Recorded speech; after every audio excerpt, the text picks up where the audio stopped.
വെളുക്കാൻ തേച്ചത് പാണ്ടായി എന്നോ ചക്കിന് വെച്ചത് കൊക്കിന് കൊണ്ടു എന്നോ ഒക്കെ പറയാവുന്ന സ്ഥിതിയിലാണ് ഇസ്രായേൽ ഇപ്പോൾ. ഇറാനെ ആക്രമിച്ചു തുടങ്ങിയ ആദ്യ ദിവസം തന്നെ, അതായത് ഫെബ്രുവരി 28-ന് തന്നെ ഇറാന്റെ പരമോന്നത നേതാവ് ആയത്തുള്ള അലി ഖമനിയെ ഇസ്രായേൽ അമേരിക്ക സംയുക്ത സേന ബോംബാക്രമണത്തിൽ വധിച്ചു. പകരം വന്നത് അലി ഖമനിയുടെ മകൻ മുജ്തബ ഖമനിയാണ്. മകനേക്കാൾ ഭേദം പിതാവായിരുന്നു എന്ന തരത്തിലാണ് ഇസ്രായേലിലെ നയതന്ത്ര വിദഗ്ധരുടെ ഇപ്പോഴത്തെ വിലയിരുത്തൽ.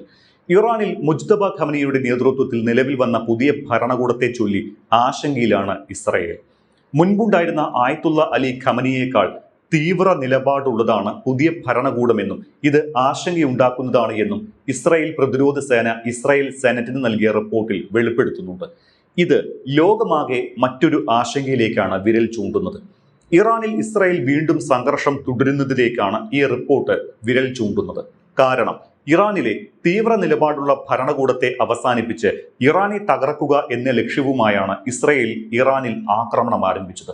അതിനായാണ് തുടക്കത്തിൽ തന്നെ ആയത്തുള്ള അലി ഖമനിയെ വധിച്ചതും. തൊട്ടുപിന്നാലെ മുജ്തബ ഖമനിയെ ഇറാൻ സുപ്രീം ലീഡറായി തെരഞ്ഞെടുക്കുകയും ചെയ്തു. ഇപ്പോൾ ഇറാനുമായി US വെടിനിർത്തൽ ധാരണയിലെത്തുകയും സമാധാന ചർച്ചകൾ പുനരാരംഭിക്കുകയും ചെയ്ത ഘട്ടത്തിലാണ് ഇസ്രായേലിന്റെ ഒരു പുതിയ നീക്കം വരുന്നത്.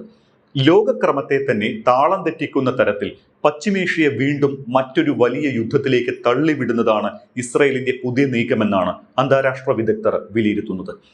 പഴയതിനേക്കാൾ കടുത്ത ശത്രുവിനെയാണ് നേരിടുന്നത് എന്ന ഇസ്രായേലിന്റെ ഈ പുതിയ വിലയിരുത്തൽ മധ്യേഷ്യയിൽ വീണ്ടും രക്തച്ചൊരിച്ചിലിന് ഇട സൃഷ്ടിക്കുകയാണോ എന്ന ആശങ്ക അന്താരാഷ്ട്ര സമൂഹത്തിനുണ്ട്.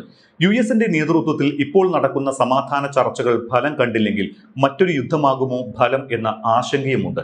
പ്രത്യേകിച്ചും യുദ്ധക്കപ്പലുകൾ സജ്ജമാക്കി നിർത്തിയിട്ടുണ്ട് എന്ന ഡൊണാൾഡ് ട്രംപിന്റെ പ്രസ്താവന കൂടി ഇതോടൊപ്പം ചേർത്ത് വായിക്കുമ്പോൾ പെട്ടെന്ന് തെളിയുന്ന ചിത്രം അത്തരത്തിലൊന്നായിരിക്കും. ഇറാന്റെ മിസൈൽ സൈനിക ശേഷി പൂർണ്ണമായും ഇല്ലാതാക്കിയെന്ന് അവകാശപ്പെടുന്നുണ്ട് എങ്കിലും അത് യാഥാർത്ഥ്യമല്ല എന്ന് ഇസ്രായേലിന് നന്നായി അറിയാം. അതുകൊണ്ട് തന്നെ ഇറാന്റെ സൈനിക ശേഷി പൂർണ്ണമായും തകർക്കാൻ ഇസ്രായേൽ ഇനിയും ആക്രമണങ്ങൾ തുടർന്നേക്കുമെന്ന സൂചനകളാണ് ഇസ്രായേൽ സെനറ്റിന് പ്രതിരോധ സേന നൽകിയ പുതിയ റിപ്പോർട്ടിലൂടെ പുറത്തുവരുന്നത്.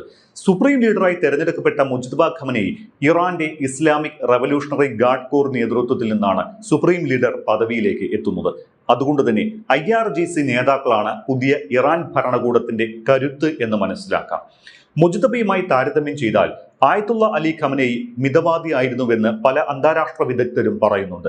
കാരണം അധികാരമേറ്റ ഉടൻ മുജ്തബ നടത്തിയ പ്രസ്താവന തന്നെ തങ്ങൾ കൂടുതൽ ശക്തരായി തിരിച്ചു വന്നുവെന്നും രാജ്യത്തിന്റെ അവകാശങ്ങൾ സംരക്ഷിക്കുമെന്നുമുള്ള മുജ്തബയുടെ പ്രസ്താവന മുൻ രാഷ്ട്രീയ നേതൃത്വത്തെക്കാൾ പ്രത്യയശാസ്ത്രപരമായി കടുത്ത നിലപാടുള്ളവരാണ് മുജ്തബയുടെ നേതൃത്വത്തിൽ എന്ന വിലയിരുത്തലിലേക്ക് ഇസ്രായേലിനെ എത്തിച്ചത്. ഇതുതന്നെയാണ് ഇറാനിൽ പുതിയ സംഘർഷങ്ങൾക്ക് ഇസ്രായേൽ കോപ്പുകൂട്ടുകയാണ് എന്ന വിലയിരുത്തലിലേക്ക് അന്താരാഷ്ട്ര സമൂഹത്തെയും എത്തിച്ചിട്ടുള്ളത്. വൻ നാശനഷ്ടങ്ങൾ വരുത്തിയിട്ടും ശത്രു കൂടുതൽ ശക്തമായി മാറുന്നു എന്നാണ് ഇസ്രായേൽ സൈന്യം പറയുന്നത്. ഇസ്ലാമാബാദിലെ ചർച്ചകളെക്കുറിച്ചുള്ള ട്രംപിന്റെ കടുത്ത നിലപാടും യുദ്ധം വീണ്ടും തുടങ്ങാനുള്ള സാധ്യതയാണ് കാട്ടുന്നത്.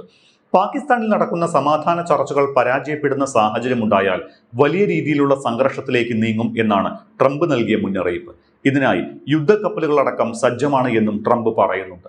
ചർച്ച പരാജയപ്പെട്ടാൽ യുദ്ധമെന്ന ട്രംപിന്റെ പ്രസ്താവനയും ഇറാൻ കൂടുതൽ അപകടകാരികളായെന്നും അതിനാൽ അവരെ പൂർണ്ണമായി നശിപ്പിക്കണമെന്ന ഇസ്രായേലിന്റെ നിലപാടും ഒരേ രീതിയിൽ തന്നെയാണ് കാണേണ്ടത്. അതിനിടെ മിഡിൽ ഈസ്റ്റിലെ സംഘർഷങ്ങളിൽ സമാധാന ചർച്ചകൾക്കായി ലെബനൻ പ്രധാനമന്ത്രി നവാഫ് സലാം US-ലേക്ക് തിരിക്കുകയാണ്. ഇറാനിൽ ആക്രമണം അവസാനിപ്പിച്ചപ്പോഴും ഇസ്രായേൽ ലെബനനിൽ ആക്രമണം തുടർന്നിരുന്നു. ലെബനനിലും വെടിനിർത്തൽ വേണമെന്ന ആവശ്യത്തിൽ ലെബനനുമായി നേരിട്ടുള്ള ചർച്ചകൾക്ക് ഇസ്രായേൽ താൽപര്യം പ്രകടിപ്പിച്ചതാണ് നവാസ് സലാമിനെ US-ൽ എത്തിച്ചിട്ടുള്ള നയതന്ത്ര നീക്കത്തിന് വഴിയൊരുക്കിയത്. ഹിസ്ബുള്ളയുടെ നിരായുധീകരണം ലക്ഷ്യമിട്ട് ഇസ്രായേൽ ആക്രമണം ശക്തമാക്കുമ്പോൾ ഉടൻ വെടിനിർത്തൽ വേണമെന്നാണ് ലെബനന്റെ ആവശ്യം. അമേരിക്കയും ഇറാനും തമ്മിലുള്ള പ്രാദേശിക കരാറുകൾ നിലവിലുണ്ട് എങ്കിലും ലെബനനിലെ സൈനിക നടപടികളിൽ ഇത് ബാധകമാകുമോ എന്ന കാര്യത്തിൽ അവ്യക്തത നിലനിൽക്കുകയാണ്. ലെബനനിലും വെടിനിർത്തൽ വേണമെന്ന് ഇറാൻ ആവശ്യപ്പെട്ടിട്ടുണ്ട്. താൽക്കാലിക വെടിനിർത്തലിനുള്ള നിർദ്ദേശങ്ങളിൽ ഇക്കാര്യം തങ്ങൾ വ്യക്തമാക്കിയിട്ടുണ്ട് എന്നും ഇറാൻ പറഞ്ഞിരുന്നു. എന്നാൽ ഇത് നിഷേധിക്കുന്ന നിലപാടാണ് അമേരിക്കയും ഇസ്രായേലും സ്വീകരിച്ചിരുന്നത്. ഇറാനുമായുള്ള താൽക്കാലിക വെടിനിർത്തൽ കരാർ ഏപ്രിൽ 21-നാണ് അവസാനിക്കുന്നത്. ഇതിനു മുൻപായി തന്നെ സ്ഥിരമായ പരിഹാരം കണ്ടെത്താനാണ് അമേരിക്കയുടെ ശ്രമം. എന്നാൽ ലെബനനിലെ വെടിനിർത്തലിനുള്ള ചർച്ചകൾ ആരംഭിക്കുന്നതിന് മുൻപ് ഹിസ്ബുള്ളയുടെ അടിസ്ഥാന സൗകര്യങ്ങൾ തകർക്കുന്നതിനുള്ള സൈനിക നടപടികൾ പൂർത്തിയാക്കാൻ ഇസ്രായേൽ അമേരിക്കയോട് കുറച്ചു ദിവസത്തെ സാവകാശം ആവശ്യപ്പെട്ടിട്ടുണ്ട് എന്നാണ് റിപ്പോർട്ടുകൾ. ഉടനടി വെടിനിർത്തൽ വേണമെന്ന നിലപാടിലാണ് ലെബനൻ പ്രസിഡന്റ് ജോസഫ് ഔണും. വെടിനിർത്തൽ ഇല്ലാതെ തന്നെ ചർച്ചകൾ നടത്തണമെന്ന പിടിവാശിയിലാണ് ഇസ്രായേൽ. ഇത് അമേരിക്കൻ വിദേശകാര്യ സെക്രട്ടറി മാർക്കോ റൂബിയോയ്ക്കും സംഘത്തിനും വലിയ വെല്ലുവിളിയാകും. ഇറാന്റെ ആണവ പദ്ധതിയാണ് അവർക്കെതിരായ സംഘർഷത്തിന്റെ കാതലെന്നാണ് ട്രംപ് അവകാശപ്പെട്ടിരുന്നത്. ഊർജ്ജ ആവശ്യങ്ങൾക്കായി യുറേനിയം സമ്പുഷ്ടീകരണം തുടരുമെന്ന പഴയ നിലപാട് തന്നെ ഇറാൻ ഇപ്പോഴും ആവർത്തിക്കുന്നു. തങ്ങളുടെ ആണവ പദ്ധതികൾ സമാധാനപരമായ ആവശ്യങ്ങൾക്കും വൈദ്യുതി ഉൽപാദനത്തിനും വേണ്ടിയുള്ളതാണ് എന്നും ബോംബ് നിർമ്മാണമല്ല ലക്ഷ്യമെന്നും മുൻപും ഇറാൻ വ്യക്തമാക്കിയിട്ടുള്ളതാണ്. ഇത് ചെവിക്കൊള്ളാതെയാണ് ഫെബ്രുവരി 28 മുതൽ ഇറാനിൽ US-ഉം ഇസ്രായേലും സൈനിക നടപടി ആരംഭിച്ചത്. വെടിനിർത്തൽ കരാറിന്റെ രൂപരേഖകൾ പരിശോധിച്ചാൽ മനസ്സിലാകുന്നത് രണ്ടാഴ്ചത്തേക്കല്ല, കൂടുതൽ ശാശ്വതമായ ഒരു ഒത്തുതീർപ്പിന്റെ സാധ്യത തുറന്നിടുന്നതാണെന്നാണ്. ഹോർമൂസിലൂടെയുള്ള സുരക്ഷിതവും തടസ്സമില്ലാത്തതുമായ കടന്നുപോകൽ ഉറപ്പാക്കുന്നതിനുള്ള ഇറാന്റെ പ്രതിബദ്ധത, ഒമാൻ ഉൾപ്പെടെ വരുമാനം പങ്കിടൽ സംവിധാനങ്ങളെ ഏകോപിപ്പിക്കൽ തുടങ്ങിയവ പ്രധാനമാണ്. തങ്ങളുടെ താൽപ്പര്യങ്ങൾ സംരക്ഷിക്കാനുള്ള അവകാശം നിലനിർത്തിക്കൊണ്ട് ആക്രമണ പ്രവർത്തനങ്ങൾ താൽക്കാലികമായി നിർത്താനാണ് US ശ്രമിക്കുന്നത്. ചുരുക്കത്തിൽ സംഘർഷ പരിഹാരത്തേക്കാൾ പ്രതിസന്ധി കൈകാര്യം ചെയ്യലാണ് ഇപ്പോൾ ചെയ്യുന്നത്.